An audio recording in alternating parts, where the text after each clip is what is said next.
So yeah, Evo guys. I won't talk too much about you know the things that happen behind the scenes because a lot of that not only can a lot of that not be talked about on this stream, but also I want to keep the positive vibes around the tournament. People enjoy themselves, which is really the goal for these kinds of things. So let's leave all the transgressions aside and just talk about the matches themselves. So this tournament was featured a lot of players across different regions. A lot of a lot of the usual like juggernauts were not in attendance. Like the people that have been quite dominant in recent offline Uni tournaments were not in attendance. But I think part of that was because no one knew that Uni 2 demo was going to be at Evo until literally the day of, like the first day of Evo. So that might have been an incentive for some people to come if had they known a bit more in advance. Regardless of the people that did show up, they had absolutely strong showings. I think Twang had a breakout performance. He's been on the up and up though, so this was no surprise for the people that were extreme fans. Hey, what's up, Zenryoku? Good to see you. Thanks for coming through. I hope you're. Are you excited for Uni 2? We've been talking a lot about it earlier in the VOD, but I hope you're excited as well. But yeah, Twang's been on the up and up. He's been holding the line for Akatsuki players, the Akatsuki fandom. I know Jushichi's also been holding it down. Unfortunately, he wasn't able to make it to Evo though. But yeah, so I hope that sets the stage a little bit for you guys. There was Twang who had a strong performance here. Mario, he's always been on a tear, especially this year, but also even last year he was making rounds with his Wagner. And actually, he's been picking up a lot more side characters like Oria, like Byakuya. I think he even has a Phonon. And it's interesting to see the characters that he plays because another player I know, and I have played a lot, he goes by 3K. He actually plays those exact characters too on the side. Not Oria, but all the other ones that I mentioned. He plays Wagner on the side. He plays Phonon on the side. And of course, his main character is Byakuya. So it's really cool to see like the overlap with those two players. And they also have a very similar approach too in how they play the characters. So it's really cool to see that. But obviously, Mario is a master of Wagner. And he proved it at EVO this year that he's still the number one, even though Uni is not his main focus anymore. He's been focused on SS6 lately. But yeah, okay, enough with introducing. There were some other good players that showed up. Of course, CG as well he's never stopped on the grind. There's also Silent, who I think he's been more focused on KOF lately, but he at least still cares somewhat about Uni. And he had a pretty strong performance in this tournament as well. There's Brandon, who has recently changed his tag to KaiAi, and his Linne has not dropped off one bit. Very strong. I think that about sets the stage for the top 6 players. There were some other players in the top 8 that unfortunately weren't able to be showcased as part of the tournament because of the whole Evo and top 6 blah blah blah. Unfortunately, but yeah. Where should I move the chat? Maybe here. Yeah, there's probably fine. Well, yeah, there's a lot of good players in this one. Let's get started with an analysis or discussion. I won't pause. I don't think it's worth doing that. You guys can pause on your own if you're watching on your own. Typically, for two very rushdown aggressive characters, it's a matter of who gets the first hit and who can turn that into the snowball. And so far, obviously, Mario has pretty good control of the situation, but it's not always going to be favorable even when he has Warple, because Enkidu, just as we see right now, all he really needs to get going is that one hit that allows for him to get his game with frame traps and footsies started. So again, it's just good. And we see this match is like back and forth, right? That's how a lot of rushdown matches typically go, especially in this game, unless it's a character that can really make use of that snowball. And Byakuya can do it, Wagner can do it, but I mean, Enkidu's not lacking being that character too. What makes someone a strong Uni player? Oh, ho, ho. Excellent question. It's actually very timely that you asked that. I don't know if Fox42 is still in the chat, but He actually wrote a Twitter thread that addressed this exact question, I think yesterday or 2 days ago. Like it was very recently. And I think he had a lot of great insight in that response. I can go ahead and send you that Twitter thread, perhaps after the stream. Just send me a DM and remind me to do that. But I know not all of you will.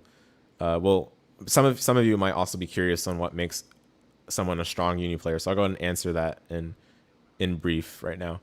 I think a lot of what makes someone good is mastery of their character. A lot of people think that it's because they can have a good understanding of the system mechanics, which I think is a prerequisite as well.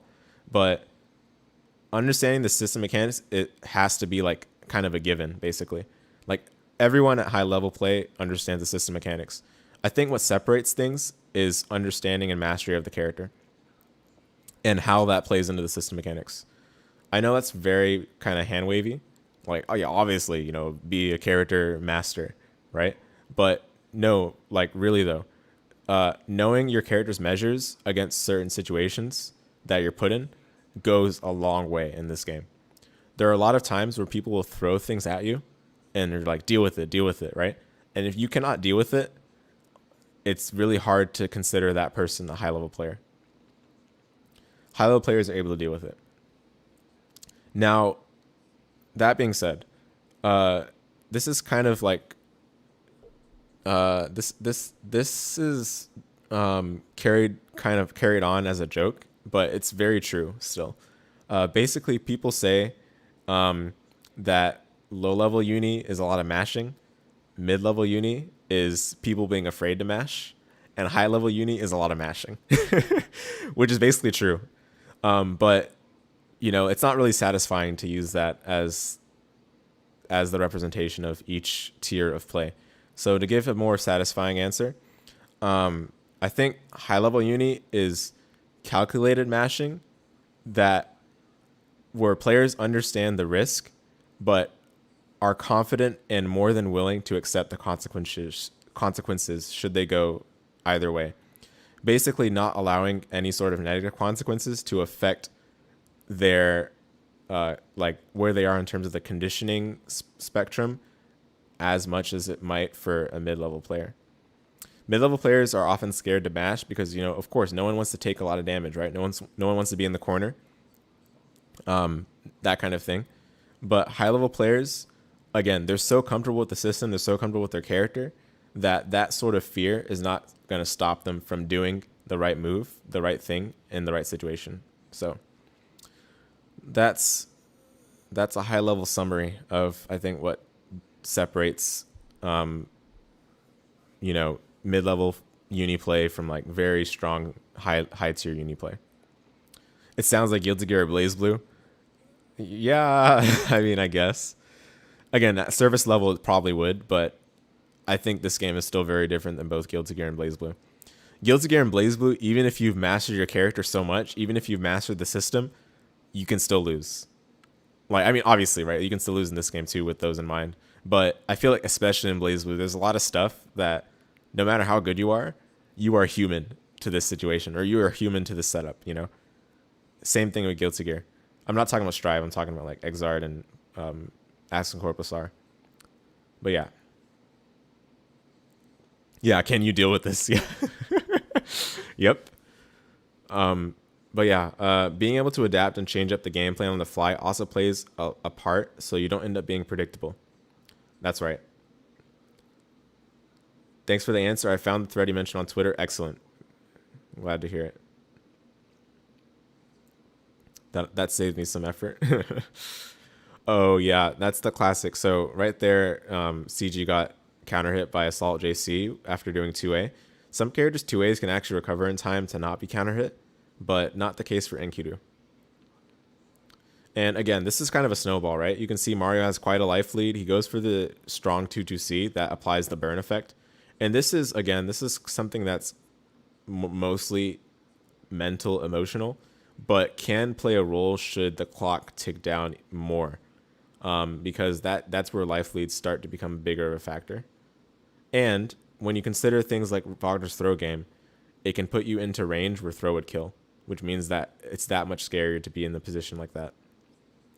And you can see that Mario is often going for stagger 5A, like 5A ending at the strings. People call it Rebi, right? But the 5A is not whiffing. He's actually letting the 5A connect on purpose. He's letting that 5A connect on block so that he can still cancel into a delayed like 6B as you saw there, or like some 5C, basically like for more frame traps afterwards. Unfortunate drop by CG, right? But you know, that's how it is. Vorpal strip, thankfully that's gone. And Uni 2. Oh my goodness. So this pressure, Mario's more than okay, I was gonna say, right. It's not really that scary because Enkidu's pretty far out of the corner, and this is probably dead. Oh, never mind. That goes on Will It Kill. But yeah, Mario's more than content with just sitting back here, mostly because Enkidu mid-screen, like being under Enkidu's pressure mid-screen is not that scary. A lot of his stuff pushes you back, and he doesn't have a ton of ways of moving forward without outright exposing himself in those instances. And even though CG had CS available, I mean, given that he had CS available, maybe he could have spent it in like a better way. But you know, we don't want to play the smart after the fact persona thing. Basically, I think it made a lot of sense that Mario was content with just sitting back for quite a bit, despite not having the cycle and such. And he wasn't even shielding either. He was just waiting. And once he had the opportunity found to land that 2B, everything worked out. Let's fast forward now. So the next one, that was the first winners match of top 6. The next one is Brandon and Knots. Usually they play Linne and Wagner respectively, but Knots has been running Seth recently, and his Seth has actually risen quite fast. He's very competent with the character at this point. He plays on hitbox. It's worth mentioning that because when I was watching him at the event, just like doing his Seth stuff, he looked very relaxed, and that's always good to see. When you see Seth players inputting things ferociously, that may or may not be a good sign, right? Sometimes that can be a non-factor, of course, just people, you know, doing things the way they do things. But in the case of a tournament environment where things are, you know, naturally under pressure, naturally there's going to be a lot of, you know, naturally you have to be composed. I think inputting things ferociously and making mistakes can cause some sort of turn in the emotional, you know, pendulum that dictates how conditioning plays out.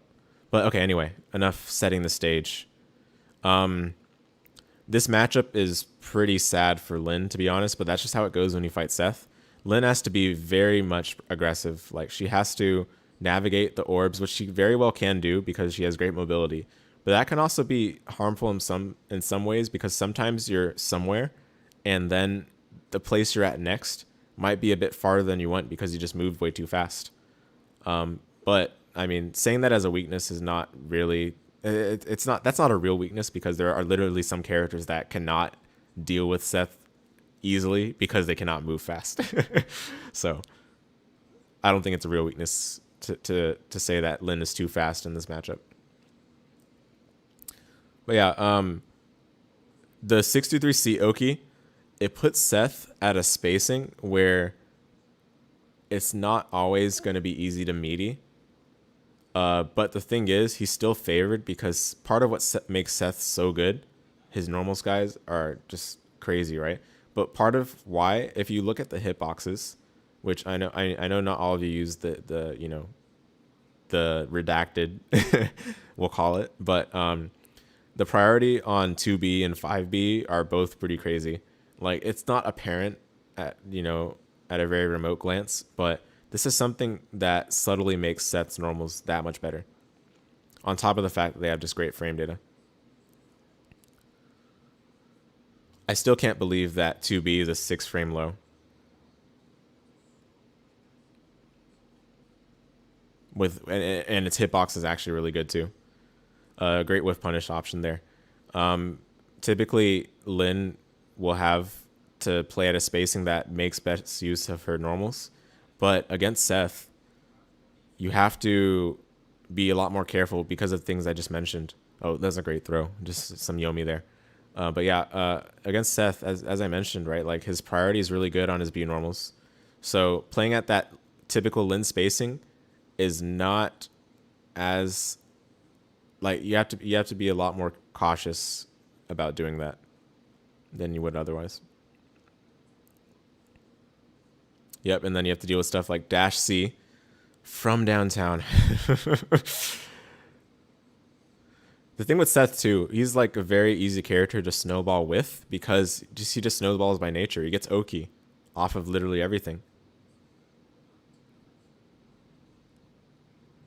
Maybe except throw, like normal, maybe not normal throw. Command throw, I mean, okay, I mean technically normal throw he gets Oki, just not orbs. But and then command throw he gets like decent amount of frame advantage to like dash a little bit. Does this kill? This I don't know. It probably does. Yeah, yeah. No CVO spent, so no scaling. Right. It's really good for getting a lead like this against a Seth player again, because it's not like I personally don't think Seth is hard, but you know, I don't know if he's that hard. But part of it is that dropping a combo with Seth is brutal. That's a lot of that's like a major component of his game plan that you lose out on, getting that Okizeme afterwards, and that you see the position he's put. Like this is a great position for Knots right now. Even though he spent CS for that confirm, he gets Linne back into the corner, and yet again she has to deal with Okizeme. Plus, technically Seth can VO off of pretty much all of his combos too, VO strip. Not that he'll be able to do that anymore because you know Uni too, but technically he can, and it's not like he lacks in damage. So, VO just makes it that much worse. Meaning makes it that much more painful. Oh, what a dive kick! Oh my goodness.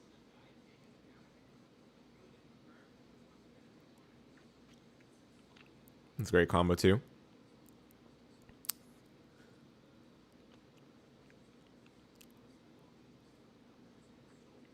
Yeah, there you go. Yet another example. I mean, you guys have probably seen it plenty of times. Not just if you've watched this channel, but if you watch just Uni in general, if you watch people play Seth, 5A is such a good button. 5 frames, right? It's so tall. It actually has deceptively long range horizontally too. And you see a lot of players buffer 3C into it because it's so rewarding against an airborne opponent to be able to get that confirm. 3C ordinarily is, yeah, it's a good anti-air, but it's pretty slow. And it's sometimes a bit risky because you might shift a bit under them when you're trying to anti-air them, and you just might straight up whiff. Doesn't happen with 5A. And 5A is already a great horizontal poke too, just in ordinary instances. So you don't really lose out that much by just going for 5A occasionally. And if 3C gets blocked, meaning they're on the ground, then you just continue your pressure with your passing link. Tell me about it. Dropping combos is a learning process. Exactly. Yeah. No, it's with Seth especially, just the way he works. If you drop combos with him, his having low health plus his needing that Okizeme to function, that's just what is the bridge between all aspects of his game plan. Missing out on that is a big deal compared to some other characters. For Linne, it's not as big of a deal. You just Kuga anyway. Kuga. And you just use your C normals. You play this mobile but ratty approach with the character anyway. Similar to Mika. In fact, it's very, very similar to Mika. Just Mika doesn't have the sword. Hope I'm not giving them ideas.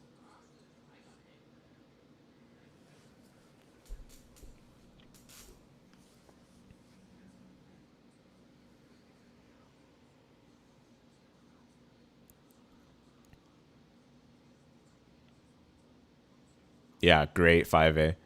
No need to respect a whiffed button like that. There you go. Yeah, okay. I didn't talk about this for Seth 63C. Okay, I think I kind of interrupted myself. But you know how it's like hard to meaty with that, right? Especially if they don't press a button. Well, you could just not meaty. You could just let them press the button and then whiff punish it. Very reasonable to do. And you can also just sit there. You don't even, like, if they don't press anything, you just sit there. Let them come close to you. Perhaps invite them to press that button, but keep in mind you've still got the orb behind you. It's Seth after all.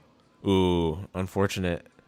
Wow, I think Knots was in total control there, especially going from game 2. But all the same, like, despite the looks of Linne's game plan and combos and such all feeling disconnected, unlike Seth, does not mean that you can't get too comfortable against her, because it's not like the character really needs to.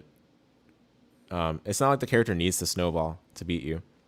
She can just find the disconnected openings and use that to gradually grind you down, make it like kind of a war of attrition, and that's what allows for her to be a solid character in these instances.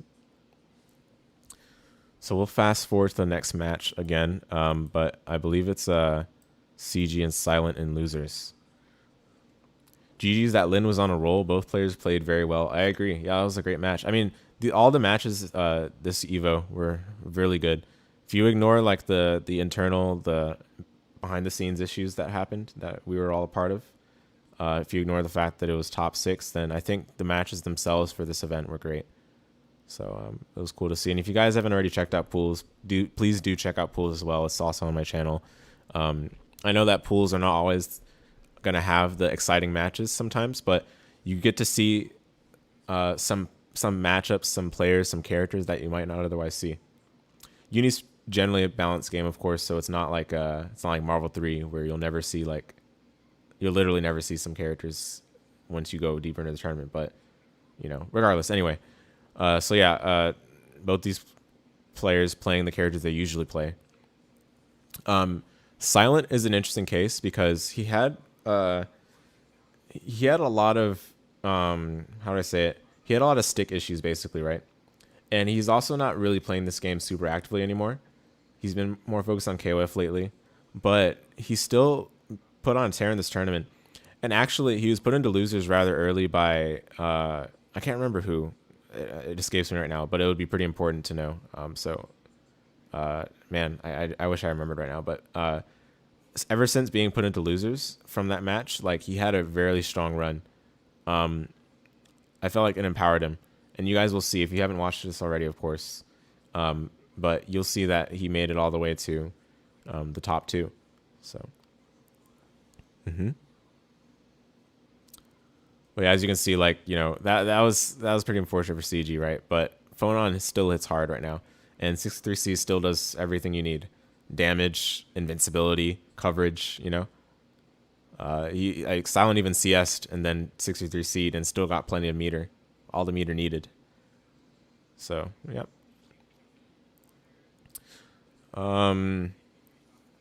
I don't know about the dive kick, but at least it was good stuff from CG not respecting the Phonon fireball as a pressure reset. Because again, like, Phonon has to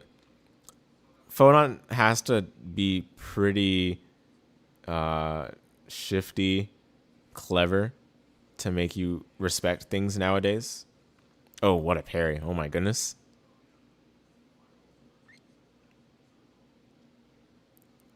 Yeah, so if you're very active on your defense, I think you're really rewarded against a character like Phonon nowadays. Ooh, missed the shield. Yeah, brutal. And then gets opened up by the throw reject miss. Her throw game is still very good, mind you guys. Again, like, this character does not lack in tools. Speaking of tools, I don't know if Silent has had yet to use 6 force function. That is certainly something that you can really cheese Enkidu with. But maybe just hasn't had the opportunity to get comfortable with it yet. Because you do have to kind of get settled. You have to be in a pretty... Oh my goodness, that trade. Yeah. Yep. But yeah, maybe it just requires some time to get comfortable, settle into the match, settle into understanding the flow that both players are traveling along before getting the force function stuff started.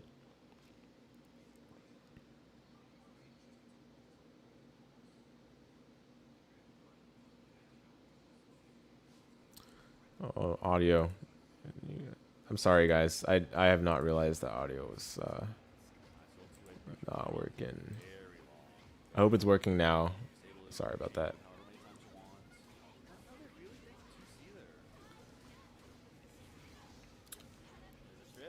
It would help out. Yeah, like you guys do let me know if audio at any time is weird, because that would help me out a lot.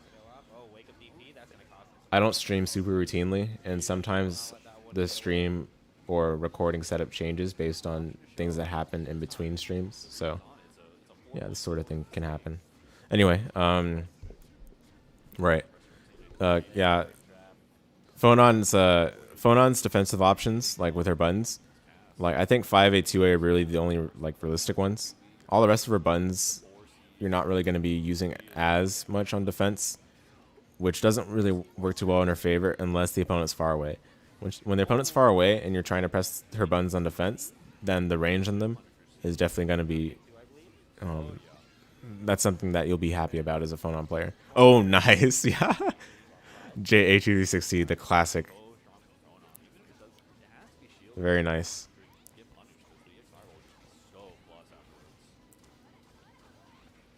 Oh, you didn't even realize? Oh no, you're good. You're good. Game volume is still a bit low. Yeah, I can up it a little bit, but typically for when we watch tournaments or when we watch like anything, like gameplay as well, I don't want to have the game volume too loud, because it can sometimes it can sometimes overtake and make it a bit more difficult for the viewing experience. But I've upped it a little bit, yes. But yeah, thank you for letting me know.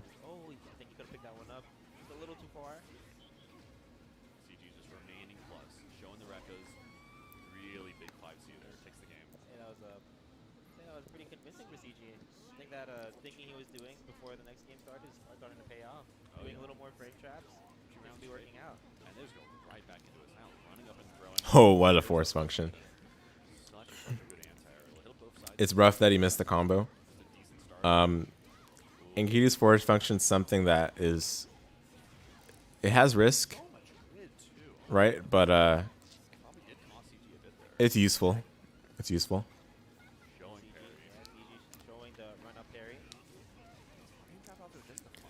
You can make it a little safe with dive kick, but I think if they shield dive kick, then you're in a bit more trouble.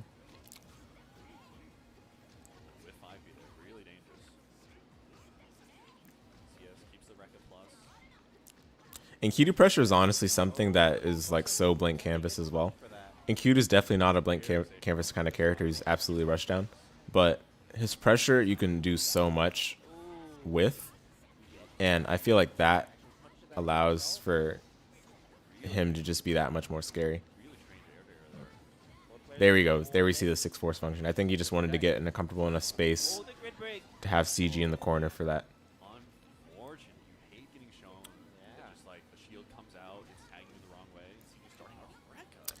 Right, yeah. Yeah, there you see like 4C as a measure against Phonon's Fireball. Very strong when you're at the range that he did it at, because that allows you to force them to have to hold a bit more frame traps afterwards, or potentially even punish them, depending on the situation, right?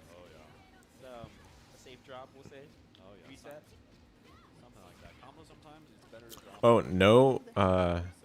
Yeah, I'm surprised CG didn't present the disrespect there. He's definitely oh my goodness, that's okay, that's actually the classic. You drop your combo, CS DP, because they're trying to punish you for your drop combo. Actual classic. Oh, he had the hit, yeah. But good stuff from CG, like not doing an OS there. Stayed calm. He can still make this comeback. Although, will he win the cycle? Yeah, that was a tough one. Oh, yeah, that could have really gone either way that round.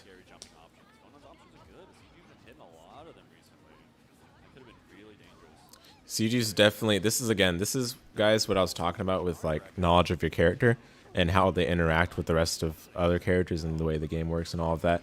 CG knowing that he can parry, just use 2-on-4A against Phonon's air fireballs, allowing him to advance further than perhaps using like just a stand shield.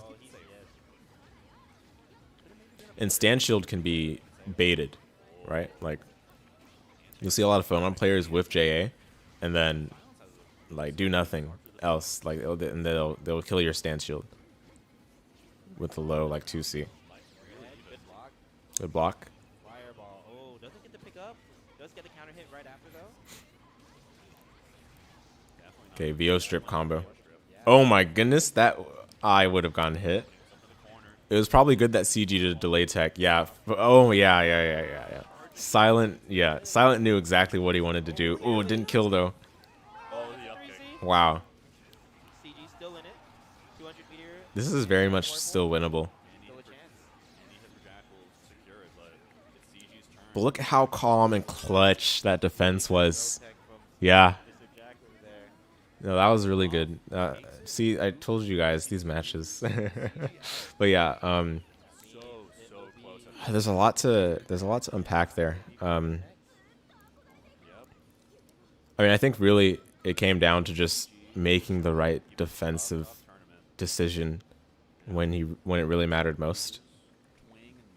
Because otherwise, yeah, Silent would have been blocking that Enkidu pressure for quite a while.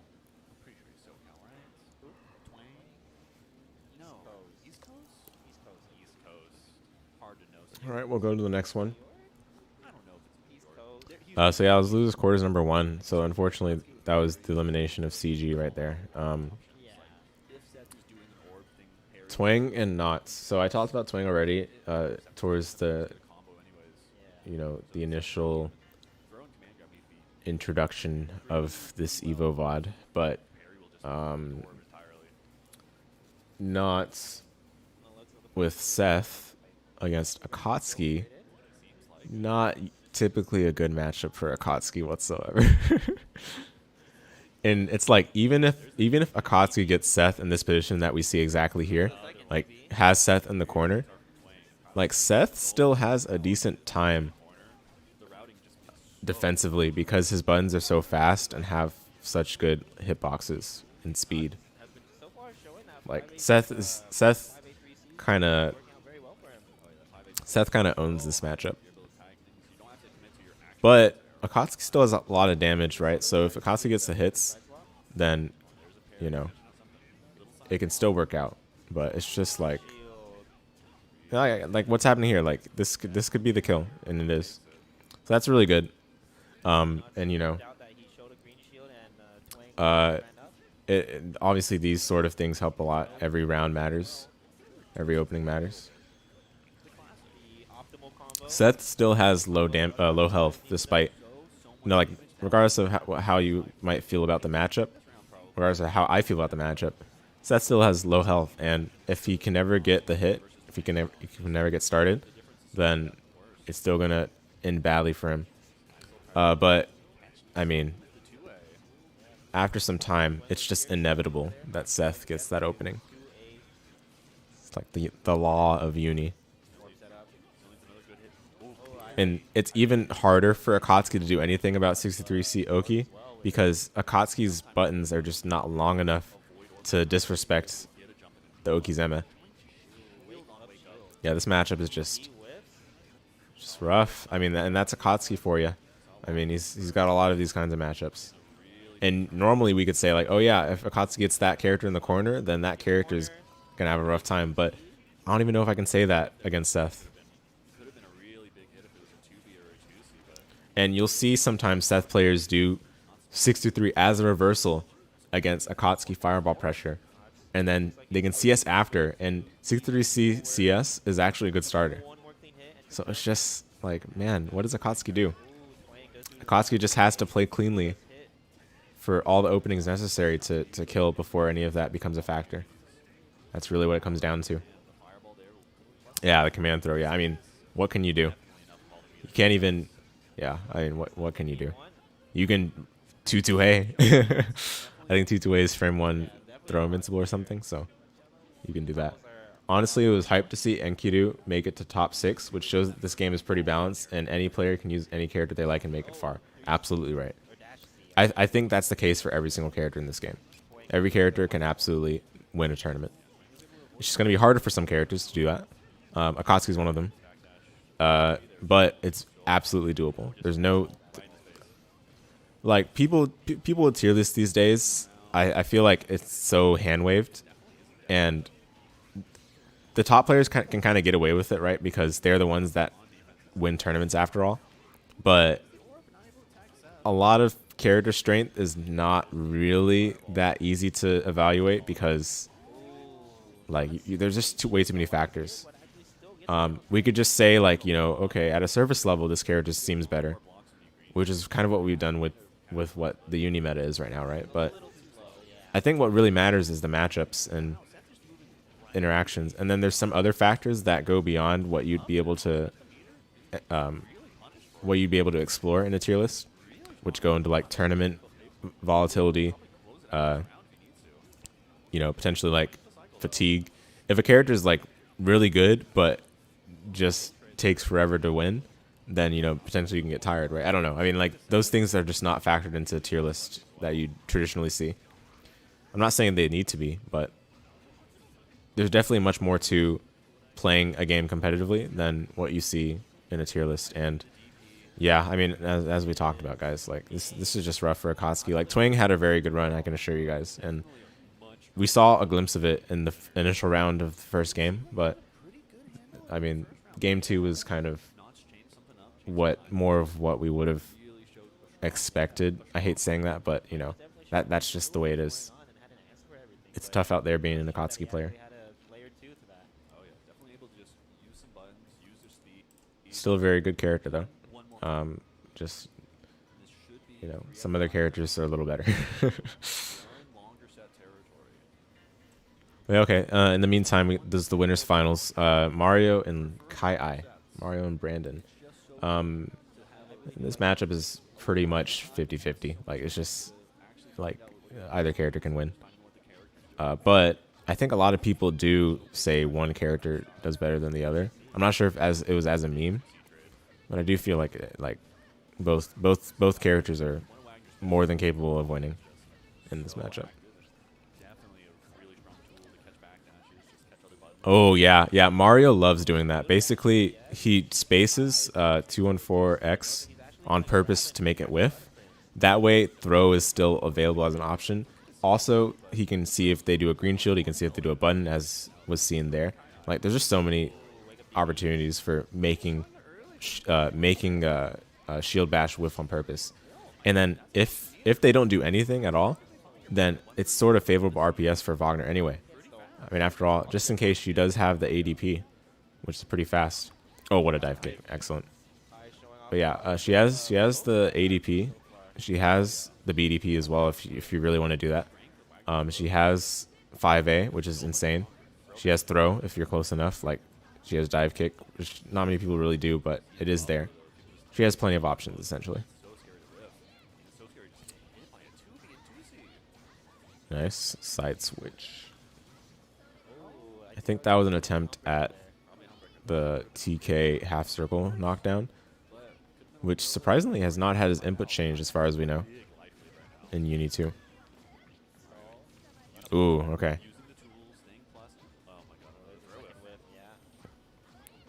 Vanguard, what's up? It's 2 a.m. in your time zone. Will there be a VOD of this? Oh, of course. It's YouTube. I don't mess around with VODs. There will always be VODs. So yes, this will be up after the stream ends. And even right now, you can rewind at your leisure. But of course, you know, if it's 2 a.m., I understand if you need to get yourself some rest, please do so. This VOD will definitely be up.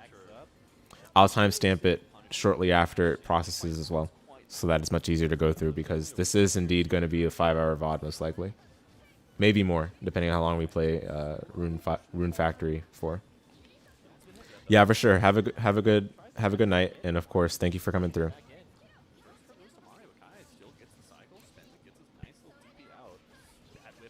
Yeah. I mean, okay, so like part of what can be interesting to note about this matchup. Oh yeah, thank you so much. Yeah, I want to get back in the rhythm of these videos and, you know, of streaming too, but it's always hard, you know. It's always hard, especially harder now that I'm doing the working life, but you know, I'll try my best. Yes. Caught that there was force function, was ready to punish. Right. So Mario took the first game. Again, like, I think a lot of this comes down to who has more experience, who's just stronger as a player. I don't think any of this comes down to, oh, like, this is a bad matchup. I do not think this is a bad matchup for either character. In fact, you can argue that Linne has much better neutral than Wagner. And I think that's where people meme that this is a bad matchup for Wagner, but I don't think it's an actual bad matchup.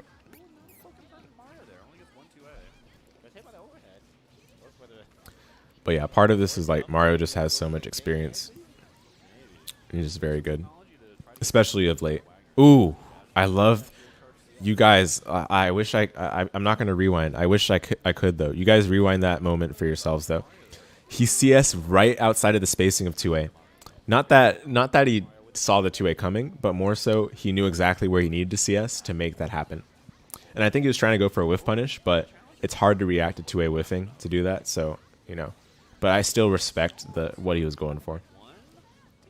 There's so many layers with just 214x CS. My goodness. I'll combo drop. Dive kick CS. That is a Linne thing to do, all right.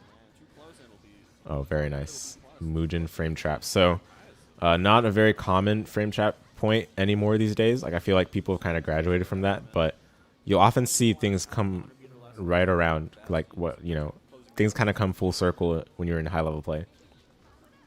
Things that you might not get opened up by when you're mid level, people can get opened up by in high level play. Yeah, Mario also likes a lot 2C no cancel. I mean, that button still just has a long cancel window anyway, so there's not really much risk, especially the spacing he did it at. What a throw. Mario wasn't ready for it. Also, one thing Brandon kind of exited this spacing a bit after I wanted to indicate it, but there's a spacing that Wagner can use, but Mario typically doesn't do it. And then there's a spacing that Linne can use, and Wagner has a terrible time against it. In many cases, your best option is just make the read. And yeah, we saw great openings found by Brandon there.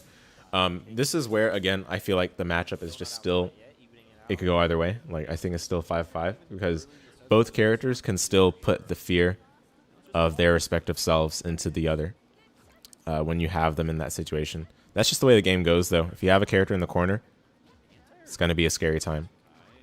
And it's up to you as the player to make that scary.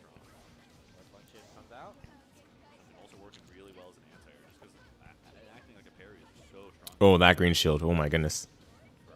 Mario had CS, too. Like, that was, yeah, that was risky.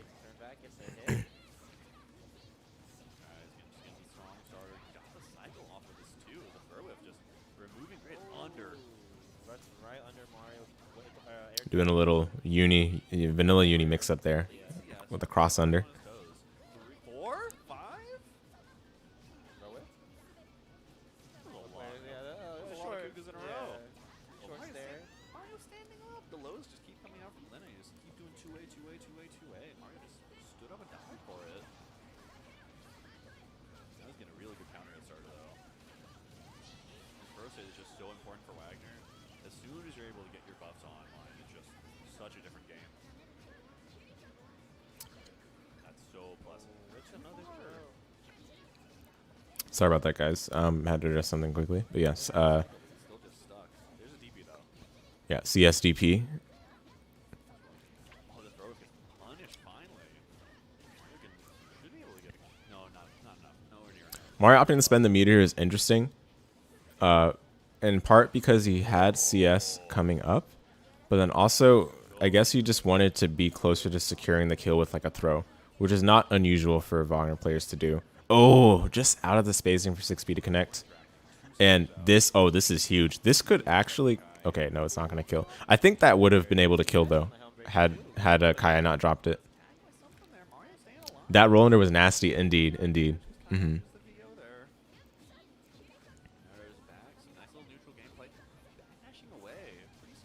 Force function. Now after that throw tech, Mario's way in the lead. And the throw is going to absolutely secure the cycle now. Throw loops? Okay, throw loops. Throw loops to give us in the third game. But yeah, sometimes it's also hard to respond to. Oh my god, he did it again. Yeah. I mean, hey, it's a tournament. It's winners finals. You can't deal with it, then if they can't deal with it, then you know you just keep doing it. That I mean, hey, that's what we were talking about earlier, guys. Like, deal with it. Deal with it. Like some people would say that, like, oh, that's like dishonorable way to play. Yeah, like the cross under. Yeah, like, oh, that's a dishonorable way to play. Like, you should never do that. But trust me, like, people were saying that for Byakuya's teleports. 3K has always told me that, like, you know, people really slept on Byakuya's teleports, and now seeing like players like Tommy from Japan use it, and then eventually seeing some of the other players in the West use it as well. These are effective because players are not doing their homework as they should to find the countermeasures.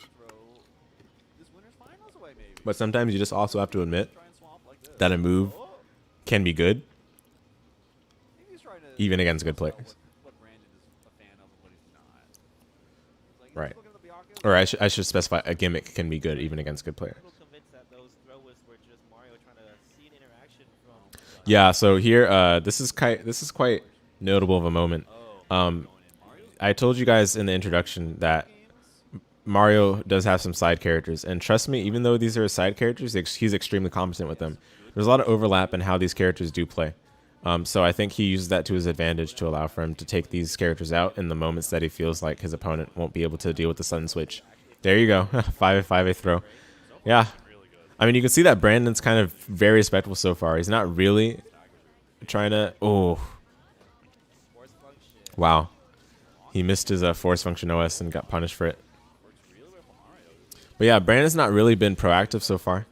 I mean, again, this switch is quite sudden. And if you haven't had a lot of Byakuya experience, oh dear, no, stop. No. Okay.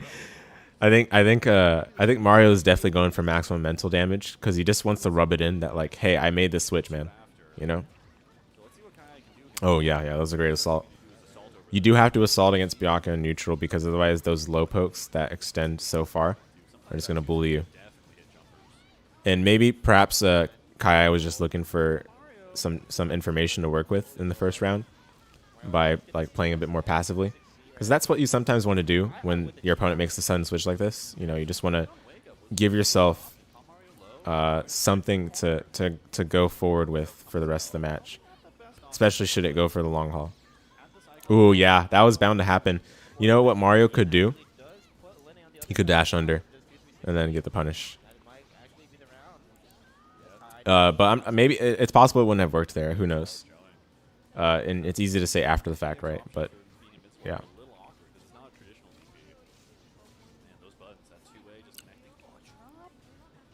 Yeah, I mean, looking at this, Mario's down a game, and if he loses this one, he's going to be sent to losers, right? Like, if you just look at this and like, if you just look at the situation, realistically, like, I mean, this is extremely risky of a switch to make, but this is how you know he's pretty confident.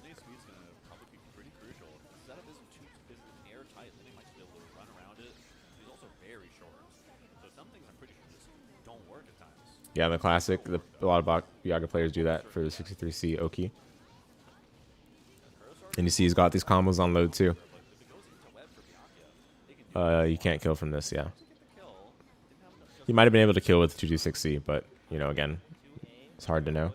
And if it didn't kill, then that would be much worse than just having the Oki go again. All right, final game. Both players put on the brink. Mario became the victor of that. Brandon does at least know about dashing after Rekka Web, which is great. That definitely gives him a solid control over the switch to this matchup. But that being said, is he able to make use of it to turn into real damage? Because, right, he's kind of disincentivized Mario in the sense that, like, he knows the measure and he's shown it. But is he able to do it in a way that the consequences can be put to the maximum? Because that's really how you enforce mental damage, guys. Ooh, yeah, awkward confirm there. All right, yeah, gets the throw. As you guys know, comboable throws, man. Ends it early. Oh, spaghetti. Yeah, the backdash, I don't know if that was the right move, but, you know, The throw wave gets punished again. yeah, I mean, Unfortunate. it worked out for Mario in the end still. It's set point. Just like that. With Byakuya. Yep, that was plus. Great spacing on that fireball. Pretty plus for Kai.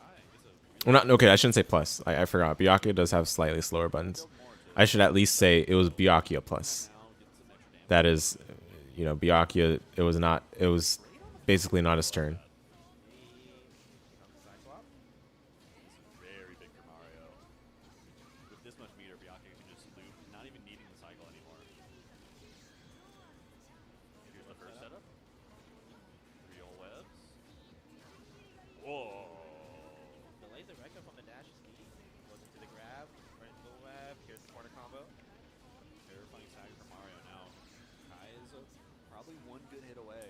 Maybe a throw into web. Yeah. Not. Oh my. What a DP. Good call out. So risky. Got blown up for it. Yeah. 2BCS though. Mario's just out of. Just about. There you go. Doesn't need it though. Yeah. Yeah. Yeah. Not much to say about the rest of it. I mean, Byakuya Kizeme is Byakuya Kizeme. It worked out. Just found out. It's like, you know, maybe KaiAi is too All right, we'll go to the losers semis just right away. We already talked about both these players, so I think we're good to go just right in. The matchup, as one of you noted earlier, Phonon can definitely pull her own weight here. She has ways of catching Seth out of just like flying around in neutral and setting orbs. But with that being said, I still don't think the matchup is in Phonon's favor outright. I still think it's either slightly Seth favored or perhaps even. Seth just has the buttons behind all of the rest he can do. He can challenge Phonon. He can contest Phonon, and he can also keep Phonon at bay. And then the Okizeme that Seth has typically gives Phonon a bit of trouble. But neutral at least allows for some more comfort for Phonon and discomfort for Seth. You end that early, you definitely take it. Now, not starting the round strong. Gets his combo, keeps it going. Spends EX this early, too. You see one orb and how he deals with it. Oh, nice. Yeah. That's one of the better shield OSs. I mean, typically in the corner, though, you want to do it as a forward jump with the air shield, but that was still really good. Yeah, good shield, but yeah. I'm not sure if that was muscle memory there or just like disrespect. He shielded the fireball successfully, but just didn't press the opportunity, which sometimes it's fine. Like, especially in this level of play, you've shown that you can do the countermeasure, right? But sometimes you don't take that opportunity to do it as a way of saying, like, I can do this, you know? And the fact that I didn't do it is like, yeah, you got away with it that time, you know? So that can put the other player on edge, not following through with taking your turn on purpose. Because sometimes it's not always good to take your turn when it is your turn. Hard concept to understand, but can go a long way with succeeding in this game. I mean, you see players here do it all the time, right? Like Seth is minus. It's not like he's plus after these pressure buttons, but it does not always mean that you try to take your turn because you gotta definitely change it up. Yeah, the run of VO a bit too ambitious, I think. Yeah. The commentators mentioned that too about the VO.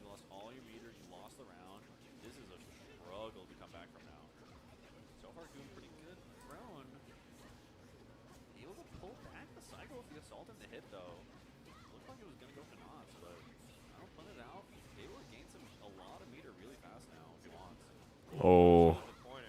Yeah, and now he had no meter, right? Yeah.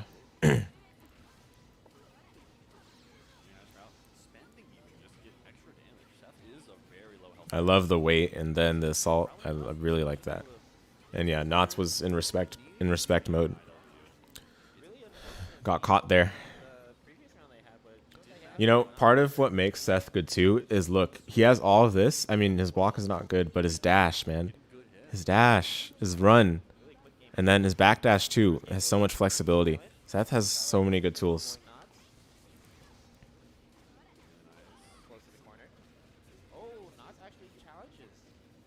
But yeah, as you can see, if Seth drops his combos, right, like that, That's generally going to be a big factor. 5cc is pretty good But as well. Not's not dropping it this time. See the orb right above Silent. Oh, the JB Oh, what a 5A. Silent pretty far out, able to get a hit as well. SDB cashing out some more damage. Yep, nice. Disrespect. So see there, he disrespected the Assault JA, which is definitely not plus. But also, Silent did not go for CS. Shield takes his turret back. Yeah, very interesting. Won the cycle. Maybe he was trying to CS and it just didn't come out, because that can definitely happen too. Oh, man. Caught in the air. Yeah, Phonon has some massive, massive buttons. The airspace can be hers if she really wants it. Great 5C. Yep. We haven't seen Knots too much in the What a combo too. pretty afraid of the Phonon options here. Back to the corner. Yeah, Seth, again, no problem side switching combos either. No, I mean, Phonon the same way, but especially Seth. I mean, Seth already side switches a billion times in his combos. Of course, he's not going to have trouble side switching at the end if need be. The raw throw. There's a two-way stagger. Getting Knots the round. It's interesting that Knots uses 2C into 2B as the strength 2A, 2C, 2B. I get the whole using 2A, 2C as the frame trap, but doing 2B after sometimes can be risky because 2C is a two-hitter, which does mean that it can be easier. It can be more easily green shield than things typically are. So doing 2B afterwards could put you out of range and then makes you susceptible to being whiff punished. But I mean, I respect the idea, and he's used that for his confirms a lot, so it means it's been working out up to this point. Great shield. Ooh, yeah. The shield actually made it less block stun, which meant the command grab was easier to do. Silent stuck in the corner. Getting out, though. Getting out really fast. Really damage effective. Not that damage effective. Oh, man. Phonon was able to turn, but not able to turn. Nice 5A, 3C. The anti move. This is So this look good for Knots in terms of pulling things back. The thing I want to point out though is you see how much of a difference it made that Knots was hitting his combos with Seth, right? That allowed for things to start to come together, and really, that's what Seth's looking for most of the time. A lot of the neutral interactions are not going to be taken advantage of against Phonon, so you have to find other ways to get there, and he found it with landing the combos. coming out. Silent just keeping the turn alive. So much good for Knots, though. Even though you're getting hit right And of course, letting Phonon getting the opening hit again. Phonon being against. Oh, what a jump! Oh my, yeah. I mean, yeah. At that point, But yeah, like being in the corner against Phonon. Yes, again, scary just as it is for the game, like usual. What a nice call out on the green shield there. Yeah, the VO definitely felt it coming. Wow. Yeah. But drop the combo there. Yeah, the VOing when you're grid broken is not unusual whatsoever. And you will still be able to do that in Uni too. But yeah, what I was going to say earlier, being in the corner against Phonon is not as scary as it is perhaps against some other character. Oh, no. Ah. No. Ah. He had it. That round difference is so big of a deal. Yeah, and then the opening hit goes to Phonon. Ah.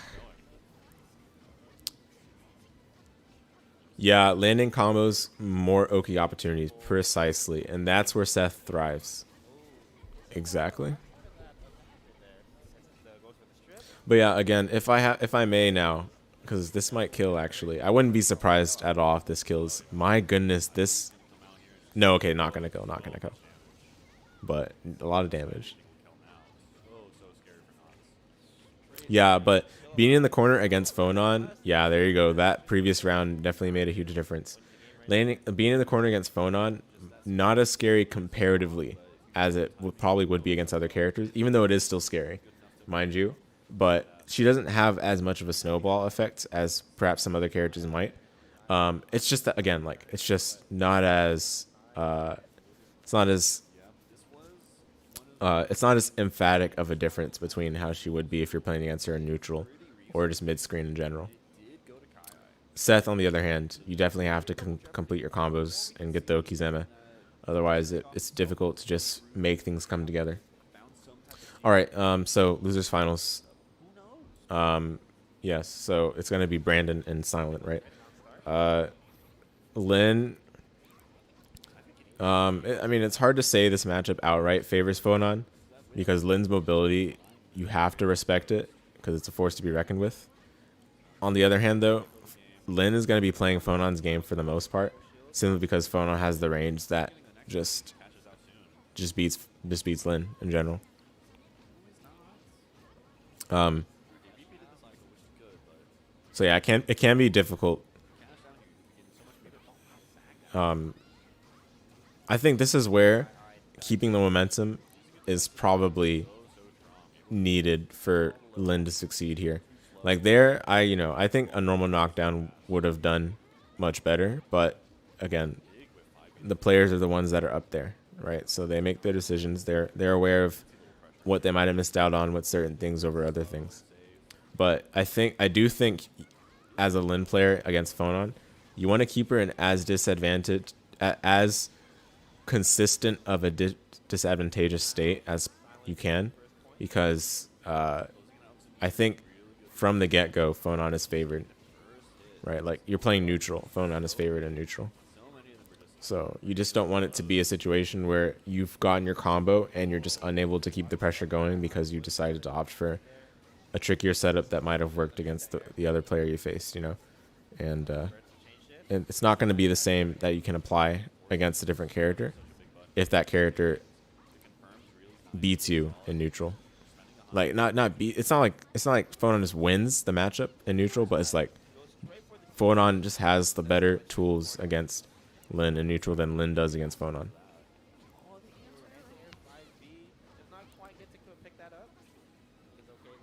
The saving grace for Linne in this matchup at all is the mobility. There you go, the whiff punish. But I will say, like, all are human to J236C. If Brandon can get the meter and then find a comfortable window to get a 236C going, like specifically jump 236C, because that has more coverage for where Phonon would most likely be than 236C would. That way you jail her and block stun. If she's in the air, even better. You go for unblockable 6C. And that's definitely an option you have for advancing in this matchup. But again, you need meter for that, and sometimes you're not always going to have it. I mean, see, Brandon's still going for these enders, and it's been working out, right? But yeah, there especially, I don't know. I mean, again, like he knows what he's doing for sure. Is that kill? No, yeah. Yeah, that's not plus anymore. They removed that in UNICLR. Assault J6B. It was plus in oh, does that kill? That okay, really good combo. That does actually kill, I think. Yeah, it should. It should. Don't see a lot of orange health CVO combos these days, but yes, when you learn them, it's made for situations like that. But yeah, I don't know. I think Brandon ought to go for the proper enders against Phonon specifically, just in case things don't work out the way he plans. And there's probably a force function OS caught, or just he just wasn't blocking. That happens sometimes. Oh yeah, yeah.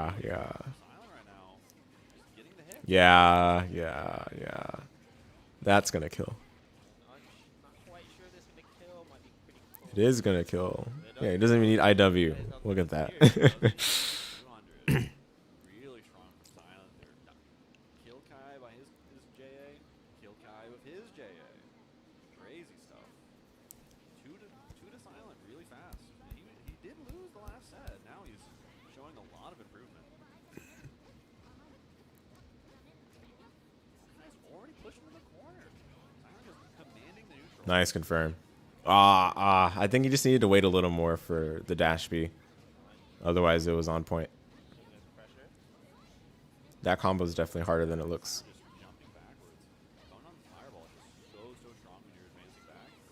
Yeah, for Brandon, it's not looking as comfortable anymore. But part of it too is just like the confirms he's been given, the hits he's been given, are just not as easy to confirm from either. But you do have to try to get as much damage out of them as you can. Otherwise, the opponent just feels way too comfortable in their position. More comfortable than they really should feel.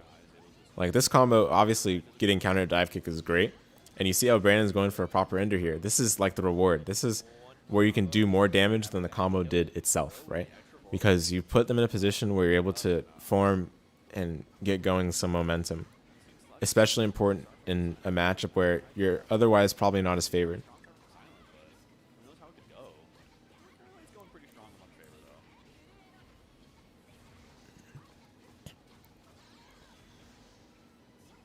Spending. What am actually the most damage? Still under 3K with the EX as well. Pretty strange little starter there. Still, Island's just getting hit after hit after hit.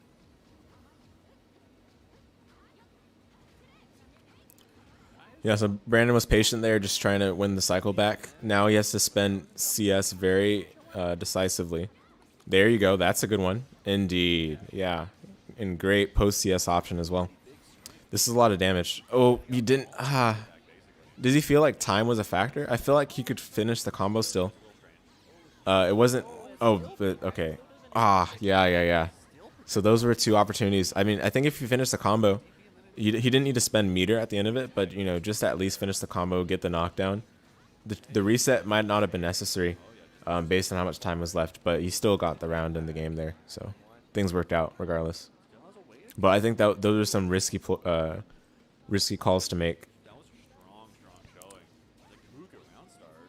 Of course, very easy to say after the fact, right? But, I mean, we consider these things as they happen too, because this is... review, this is analysis, that we just have to consider all of these things that might not be apparent when you're watching this on your own. Very good 2C for Kai, though. Another drop. I did get a counter hit 5B, didn't get the combo off of it. Ends up getting comboed himself. Huge punish. And Silent got the combo there too. Pretty unique route, too. Already so much before. This is how you apply the fear. Look at that damage. 4.8. 4.8 with 100 meter. 4.8. So much. One little And yeah, that basically was the round that baited DP. I'm not saying that the DP was bad, but I'm saying the consequences were bad. And that was all because Silent made sure to make it as painful as possible. immediately, you gotta spend the builds, don't forget. The more meter you build, the more you're able to use. Oh, the whiff shield there for Silent actually cost him the cycle quite hard. Throw right back to the corner, running up and doing it. Good throw. Whiff throw seemed almost plus there. It was very scary, but now Kai is making his way out. Ooh, wasn't quite sure what I was going for there. Great shield. Double jump from Linne. It's a pretty unique thing to Yeah, when Lin's that high up, the landing recovery added to that JC is going to be especially felt, because now she can't do any action as she's on the way to the ground. Plus, she's going to have that additional 10 frames of landing recovery, or whatever it is, 10 or 11 or something like that. solid punish. Silent's very close to death now. Great Hien. There you go.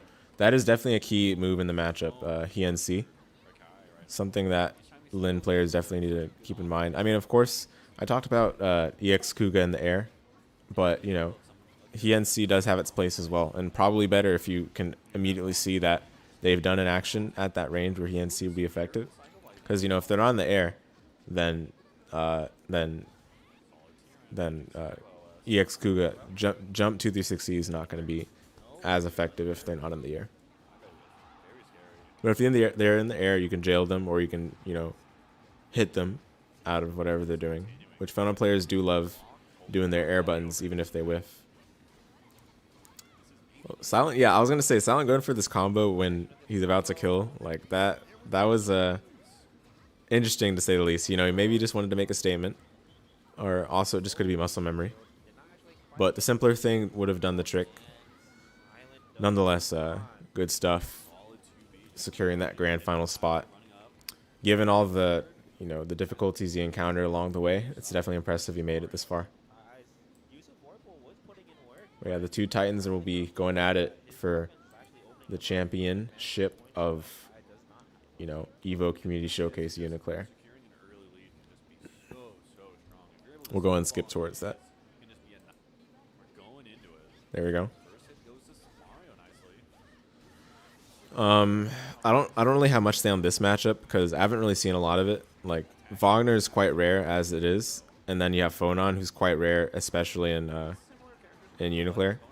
So not much I can say. If I had to whiteboard things, impromptu, like I think, I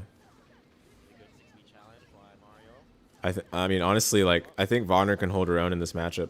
Like she has the force function to throw away the fire, like you know, just nullify them, and she can cancel that into a way to find her way in. But she does have to find a good opportunity to get those going. She has to switch between that and shielding fireballs, potentially shielding anything else that Phonon does. And then if there's a good opportunity to charge grid, that can be done too. I think Wagner, even though her neutral is weak, I think she does have opportunities to succeed in this matchup. Despite how most characters might struggle if they were in her similar position, mainly because she does have those, you know, moves like in her moveset that can close space very quickly. But you do have to be careful of moves such as 4B of Phonons. Honestly, 4B does shut out a lot of characters. Just their approach becomes that much more difficult due to 4B. I think Mario was going for a side switch there, but the spacing wasn't right when he did the 6C. Yeah, but certainly once Wagner gets Phonon under pressure in multiple senses of the word, that's where, again, this can be a true steamroll. This is where the snowball effect is certainly felt. Speaking of which, danger time. Tactical side switch there. Gave him more space to whiff. Or gave him more space to let loose a whiff punish. But yeah, as I was saying, Wagner gets the hit. She has decent corner carry. I mean, like I say decent. Her corner carry is very good, but it's not as consistent as characters like maybe Byakuya or, you know, like there's some other characters that better corner carry than her. Her corner carry combos that we used to see in Unist aren't often done these days. They're a bit trickier too in tournament anyway. When you have to like, you know, hit 214X properly and stuff. But regardless, once Wagner has Phonon in the corner, I think it's a hard matchup for Phonon. But Silence still got the game won. Getting first blood does matter a lot for you know how the scales have been tipped.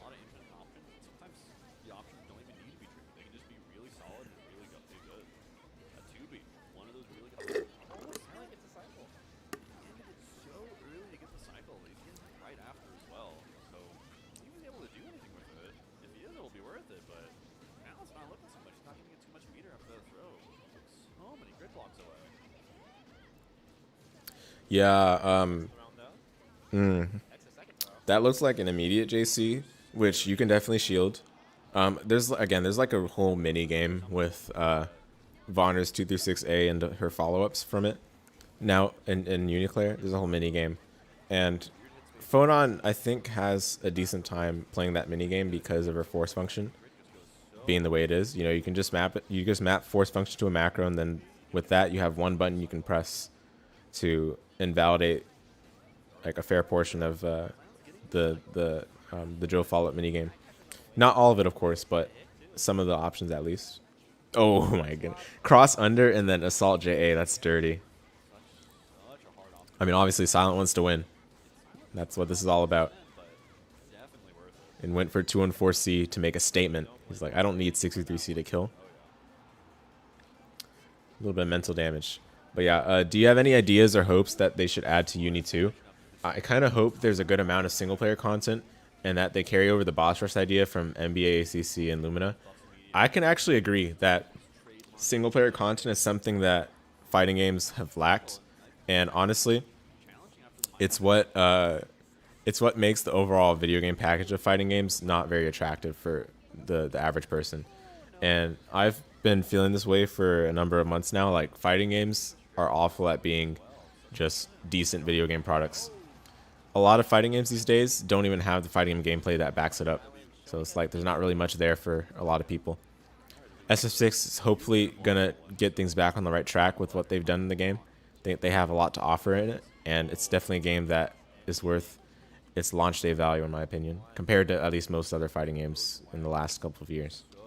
So I do hope that they have some single player content worth well its weight in gold, although my expectations won't be too high. I know they're focused a lot on just making the gameplay polished and such, and trying to add some aesthetic elements that distinguish it from previous versions of Uni. So I won't be too surprised nor disappointed if the single player content is disappointing. That being said, though, it does go a long way, and it's something that I think should not be outright just ignored. Like, a lot of people say, like, oh, like, I don't care about single player content, or like, I'm never going to touch those modes. And it's probably true. I'll probably never touch those modes. That's probably true. But those modes do matter. You look at the overall package the game offers. Those things do matter a lot. A lot of people find out about Uni through the soundtrack. That's just the way it's been. So if you don't have ways of keeping them while they're already while the hook is already present, then I feel like you just put yourself at yeah. Speaking of mental damage, Mario does that when he like he does that at very he knows what he's doing, basically. Like the step, the 2AD is not really that useful of a move most of the time, right? Especially not in combos. But using it as a combo ender for round ending is truly making a statement, and I'm glad it has its place like that. It's really cool. But yeah, back to the single player thing you were asking. I'm hoping that, based on the fact that we know the story is going to be a lot more fleshed out, is yeah, Mario got game 2 pretty convincingly. Well done. Well, yeah, you know, I do think, I do hope that the single player stuff is fleshed out a bit more now that we understand that the story is going to be continued in its sincerity. Like, no longer any prequel story material. We're going to get the real story now. So I'm hoping that there's single player content to back that up. But if it's not there, then I won't be surprised nor disappointed. And I can be a bit more gentle with Uni. I mean, of course, maybe there's bias. That's probably the case. But I could be more gentle with Uni because it is, obviously an indie game. There's not a lot of people working on this game. Whereas you have a game like Street Fighter 6, or basically like Street Fighter in general, you have KOF, you have other fighting games made by other developers. They have a lot more people working on it. I think the excuses are a lot fewer for them, especially for Arc System Works nowadays. Very disappointed with Strive, but it's not really worth over complaining about that game. I'm kind of tired of complaining about Strive at this point.